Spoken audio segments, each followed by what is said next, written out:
Welcome to our exploration of pre-workout supplements and recovery. As athletes and lifters, we often reach for stimulant-based formulas to elevate our energy, focus, and performance.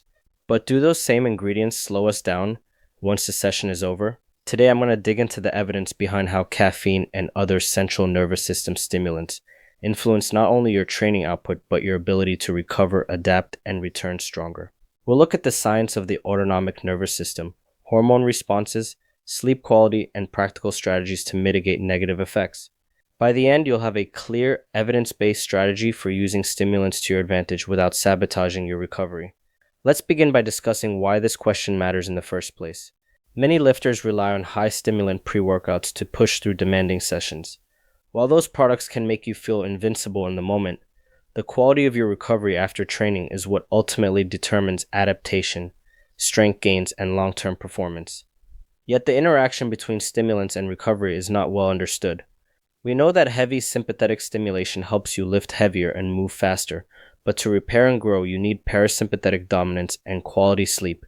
If stimulants linger in your system or disrupt your hormones, they could be undermining the very progress you seek. That's why examining the evidence on caffeine dosing, timing, and its effects on the autonomic nervous system and sleep is so important. Next, we'll explore how performance and recovery balance is regulated by your nervous system. Your autonomic nervous system has two branches, the sympathetic nervous system, which prepares your body for action, and the parasympathetic nervous system, which facilitates rest and recovery. When you take a stimulant pre-workout, you're pushing your sympathetic drive into overdrive. Heart rate rises, blood pressure increases, and your focus sharpens so you can attack the workout. After exercise, however, you need to shift back toward parasympathetic dominance. Heart rate variability, or HRV, is one way to assess this shift. Higher HRV generally reflects better recovery status. Quality recovery not only allows tissues to repair and glycogen to replenish, but also reduces your injury risk. In other words, performance and recovery are two sides of the same coin. Now that you understand this balance, let's look at how stimulants like caffeine actually work in the body. Caffeine is the primary driver in most pre-workout formulas. It works by blocking adenosine receptors in your brain, reducing feelings of fatigue and increasing the release of dopamine and norepinephrine. This results in heightened alertness, elevated heart rate and blood pressure, and an improved perception of effort. Research shows that an effective performance dose falls in the range of 3 to 6 milligrams per kilogram of body mass. However, caffeine's half-life is 4 to 6 hours, meaning half of what you ingested is still circulating long after your workout ends. Many pre-workout formulas also include other stimulants like synephrine or yohimbine, which further stimulate the central nervous system. It's essential to monitor your total dose to avoid lingering stimulation. Let's look more closely at how caffeine's half-life and timing influence recovery. Caffeine reaches its peak concentration in your bloodstream roughly 60 minutes after ingestion, which is why it's often recommended about an hour before training. But what many people forget is that half the caffeine you consume remains in your system 4 to 6 hours later. If you take a scoop late in the afternoon, you're still halfway wired at bedtime. Studies show that consuming caffeine within 6 to 8 hours of going to sleep delays sleep onset, shortens total sleep time, and reduces sleep efficiency. All of these effects compromise hormonal recovery processes like growth hormone release and glycogen restoration. For optimal recovery, avoid stimulants in the late afternoon or evening. Now let's discuss what happens physiologically when recovery processes kick in. Once your workout ends, effective recovery requires a shift to parasympathetic dominance. Heart rate variability increases as the body activates the parasympathetic nervous system, signaling a return to homeostasis. Sleep plays a major role here. During deep stages of sleep, your body releases growth hormone and testosterone, restores muscle glycogen, and initiates muscle protein synthesis. These processes require a calm internal state. Elevated heart rate, cortisol, and catecholamines can interfere. HRV is a useful indicator because higher values reflect greater parasympathetic activation and better readiness. Understanding how stimulants influence these recovery markers will help you design a supplement strategy that supports both performance and repair. To begin, let's examine the evidence on low doses of caffeine and HRV after exercise. Not all caffeine intake is problematic. One randomized controlled trial gave about 170 milligrams of caffeine to healthy active adults after moderate treadmill exercise. Researchers measured several HRV indices, such as the standard deviation of normal to normal intervals and frequency domain metrics, and found that these markers were higher with caffeine than with placebo. In other words, at low doses, caffeine did not delay parasympathetic recovery and may even have enhanced it. This trial involved a 20-minute treadmill bout at 60% of VO2 max, so the exercise intensity was moderate and participants were already accustomed to activity. Evidence like this suggests that moderate caffeine may support performance without hindering recovery. However, dose matters. Let's see what happens when you increase the stimulant load. When the stimulant dose climbs, the picture changes. Studies involving post-exercise ingestion of around 300 milligrams of caffeine report that HRV recovery is delayed compared with placebo conditions. The effect is more pronounced in individuals who have lower fitness levels, indicating that conditioned athletes might tolerate high doses better than newcomers. This dose-response relationship underscores that stimulant use is not one-size-fits-all. As your caffeine intake rises, it becomes harder for your parasympathetic system to take over, prolonging the sympathetic drive and potentially hindering adaptation. It's important to recognize that what boosts performance in the short term might compromise your readiness for the next session. Speaking of trade-offs, let's look at how different doses affect both performance and sleep. A recent evening rowing study compared low, moderate, and high doses of caffeine, 3, 6, and 9 milligrams per kilogram respectively. Both the moderate and high doses improved rowing performance and power output, but they also led to impaired sleep quality, increased daytime sleepiness, and reported side effects like headaches, insomnia, and gastrointestinal distress. The low dose still provided a mild performance boost with far fewer disruptions to sleep. This highlights a fundamental trade-off. Higher doses may yield greater acute performance at the expense of the very recovery processes that allow you to progress. To better understand how caffeine impairs sleep, we need to examine its specific effects on sleep architecture and hormonal cascades. That's what we'll cover next. When taken later in the day, even moderate doses of caffeine around 6 milligrams per kilogram can delay when you fall asleep and reduce how long and how deeply you sleep. The stimulant keeps adenosine from binding to its receptors, which reduces your natural sleep pressure. This results in more awakenings and a reduction in slow-wave sleep, the stage during which the body releases growth hormone and repairs tissues. Researchers find a negative correlation between high evening caffeine levels and sleep onset and efficiency. Disrupted sleep doesn't just make you groggy, it compromises your ability to replenish glycogen, repair muscle, and recover cognitively. To understand why stimulants have such systemic effects, we need to look at the hormonal changes they induce, particularly cortisol and other stress hormones. Caffeine's effects on recovery extend beyond sleep. It stimulates the adrenal glands to release cortisol and catecholamines like adrenaline and noradrenaline. In individuals who abstain from caffeine and then consume around 250 milligrams multiple times a day, cortisol levels spike repeatedly across the day. When daily intakes reach 300 to 600 milligrams, studies show that the morning cortisol surge diminishes over time, while levels remain elevated later in the day. Prolonged elevation of cortisol keeps your body in a catabolic state, breaking down tissue rather than building it.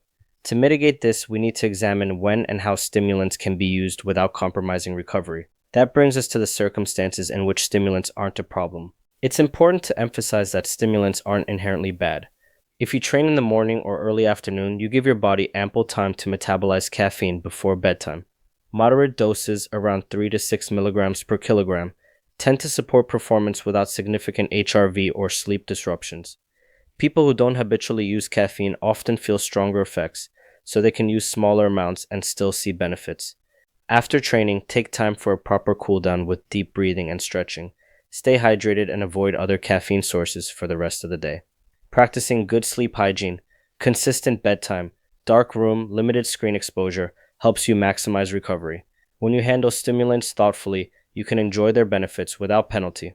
To make that easier, let's review some mitigation strategies around dosage and timing. To manage stimulant intake effectively, start by setting clear limits.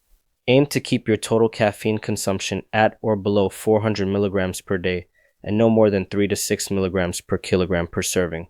Avoid taking stimulants within 6 to 8 hours of bedtime to reduce the risk of sleep disruption. Stick to a single scoop of pre-workout per session and read labels closely for hidden caffeine sources, such as cocoa extracts or yerba mate. Consider cycling high-stim formulas, for example, 4 weeks on and 1 week off, to reduce tolerance and restore sensitivity. Finally, track your heart rate variability, sleep duration, and subjective recovery to fine-tune your personal dosing strategy. Once you've dialed in your dosing, you can further support recovery with habits beyond the supplement bottle. Beyond managing stimulant dosage, there are several habits you can incorporate to speed up recovery. Spend 5 to 10 minutes cooling down after your workout with deep breathing and stretching to activate the parasympathetic nervous system. Hydrate thoroughly with water and electrolytes to help your heart rate variability rebound. Eat a balanced meal or shake with carbohydrates and protein to replenish glycogen and support muscle protein synthesis. Integrate relaxation techniques, meditation, foam rolling, gentle yoga to downshift your nervous system and reduce tension. Pay attention to signs of overstimulation like jitteriness, heart palpitations, or trouble sleeping. These are cues to cut back. Now that you understand the science and strategies, let's apply them to a couple of practical scenarios you might encounter. Consider two common situations. In the first case, an afternoon lifter takes a high-stim pre-workout containing around 400 milligrams of caffeine at 5 in the evening. They smash their workout but find they can't fall asleep until after midnight and wake up groggy. The solution is to reduce the dose or shift the training earlier so the stimulant clears before bed. In the second case, someone double scoops their pre-workout and washes it down with an energy drink, pushing their caffeine intake above 500 milligrams. That much stimulant suppresses HRV and elevates cortisol far beyond what's beneficial. The smart move is to drop the energy drink and swap it for a non-stim pump formula or simply rely on one scoop. Evaluating the total stimulant load and timing helps you avoid self-inflicted setbacks. Next, we'll examine two more scenarios that highlight dosage choices based on context. Let's tackle two more examples. In case 3, an athlete stacks a pre-workout with an energy drink at the office before heading to the gym. This additive caffeine results in double the intended dose and doesn't yield twice the benefit. Instead, choose one source of caffeine and, if needed, add non-stimulant nootropics like alpha-GPC or L-tyrosine to sharpen focus. In case 4, there's a difference between competition day and a regular training session. On competition day, you might reserve a high-stim pre-workout to get a performance edge. On typical training days, however, lower doses or even stim-free formulas help prioritize recovery and adaptation. Tailoring your strategy to the timing and importance of the session ensures you're not burning out your nervous system. To visualize the trade-offs, let's explore the dose-response relationship between performance and sleep. Choosing the right pre-workout dose is all about balancing the size of your performance boost against the cost to your recovery. As the data shows, higher doses of caffeine translate into larger increases in power output, reaction time, and perceived energy. But those benefits come with a price. More pronounced disruptions to sleep quality, lower heart rate variability, and increased stress hormone levels. On the other hand, low doses provide a mild yet meaningful lift with minimal sleep interference. There isn't a single correct dose because it depends on your goals and tolerance. For an all-out competition, a higher dose may be worth it. For regular training, lower doses preserve your recovery capacity. Now that we understand the spectrum of effects, let's talk about where stimulants fit into a holistic training and recovery plan. It's important to remember that stimulants are simply tools, not magic fixes. They can increase training output and reduce perceived effort, but they don't replace the fundamentals of progressive training, quality nutrition, adequate hydration, and structured warm-ups. In other words, pre-workouts amplify what you're already doing well. Evaluate your tolerance to different ingredients and prioritize those with robust evidence. Caffeine, creatine, citrulline, and beta-alanine stand out. Skip unproven exotic stimulants and flashy proprietary blends. Combine your stimulant use with disciplined sleep hygiene and recovery practices to ensure you stay healthy and continue making gains. With this perspective, we can outline a final framework to integrate stimulants into a comprehensive performance plan. A simple framework captures everything we've discussed. Performance equals training multiplied by nutrition multiplied by sleep, with enhancers like pre-workouts added on top. Your goal is to balance sympathetic activation during training with parasympathetic recovery afterwards. Manage your stimulant dose and timing so that you're energized for your workout but can shift into recovery quickly. Track your sleep duration, heart rate variability, and stress levels to see how your body responds and make data-driven adjustments. Personalization is key, because what works for a friend may not suit your physiology. With this framework in hand, you're better prepared to stimulate smart and recover smarter. Let's recap the key takeaways. Here's what to remember. Stimulants can delay recovery if you dose them improperly. Choosing low to moderate amounts earlier in the day minimizes sleep disruption and chronic cortisol elevation. High-quality recovery processes. Heart rate variability rebound, deep sleep, glycogen replenishment are what underpin long-term adaptation. To support them, include a proper cooldown. Hydrate with fluids and electrolytes. Refuel with carbohydrates and protein. And incorporate relaxation techniques to downshift your nervous system. Pre-workout supplements are designed to amplify your hard work, but it's the fundamentals, training, nutrition, sleep, that sustain your progress. Keep these principles in mind and you'll use stimulants strategically rather than habitually. Our final slide covers what to do next. Thank you for joining me for this deep dive into the interplay between pre-workout stimulants and recovery. I encourage you to assess your own supplement timing and recovery habits using the guidelines we've discussed. Pay attention to how you feel after adjusting your doses and training times, and don't hesitate to share your experiences or questions. We'll be back with more content on caffeine tolerance and deload strategies to help you keep making progress without burning out. If you're looking for evidence-based guidance on supplements and performance, be sure to follow AOF Supplements. Until next time, stimulate smart and recover smarter.